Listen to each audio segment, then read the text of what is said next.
ஊடகவியலாளர்களுக்கான நிரந்தர சம்பளம் வீட்டு திட்டத்தில் அரசு கவனம் செலுத்த வேண்டும். சபையில் செல்லும் அடைக்கல்லாத எம்பி என்பதாக அந்த செய்திக்கு தலைப்பிடப்படுகிறது. ஊடகவியலாளர்களுக்கு நிரந்தர சம்பளம், அவர்களுக்கான வீட்டு திட்டம், வங்கிகளில் கடன்களை பெற்றுக்கொள்ளும் வசதிகளை ஏற்படுத்துவதற்கு நடவடிக்கை எடுக்கப்பட வேண்டும், அரசாங்கம் கவனம் செலுத்த வேண்டும் என செல்லும் அடைக்கல்நாதன் எம்பி பாராளுமன்றத்தில் வலியுறுத்தியதோடு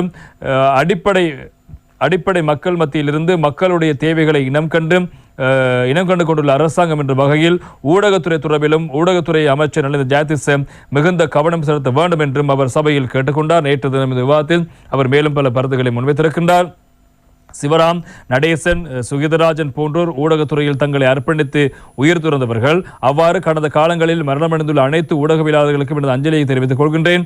அரசியல்வாதிகளாக இருந்தாலும் அரசாங்கம் அல்லது பொதுவாக வர்த்தக நடவடிக்கைகளாக இருந்தாலும் ஊடகம் என்பது மிக முக்கியமான ஒன்றாக காணப்படுகிறது. மக்களுக்கு உண்மையை எடுத்து சொல்லும் பொறுப்பை ஊடகங்கள் கொண்டுள்ளன.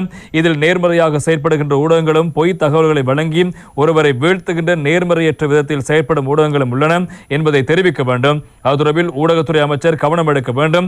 அத்தோடு குறிப்பாக ஊடகவியலாளர்கள் தொழில் ரீதியாகவும் பொதுவாக பல பாதிப்புகளை எதிர்கொள்கிறார்கள். அவர்களுக்கான வீட்டு திட்டங்கள் இல்லை, நிலையான நிரந்தர சம்பளம் இல்லை, அதில் ஏற்றத்தாழ்வுகளை காணப்படுகின்றன. எனவே அவர்களுக்கான ஓய்வூதியமும் தற்போது மறுக்கப்பட்டிருக்கிறது.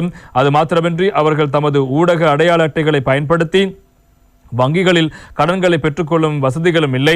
தற்போதைய அரசாங்கம் அடிப்படை மக்கள் மத்தியிலிருந்து வந்திருக்கின்ற ஒரு அரசாங்கமாகும். அத்தோடு அடிப்படை மக்களுடைய தேவைகளையும் இனங்கண்டு கொண்டுள்ள அரசாங்கம் இது. அந்த வகையில் ஊடகத்துறை தொடர்பில் ஊடகத்துறை அமைச்சர் மிகுந்த கவனம் செலுத்த வேண்டும் என்றும் நேற்றைய தினம் பாராளுமன்றத்தில் செல்வம் அடைக்கல் எம்பி அவர்கள் வலியுறுத்திய விடயங்களும் பிரதானமாக இருப்பது நாங்கள் காணலாம்.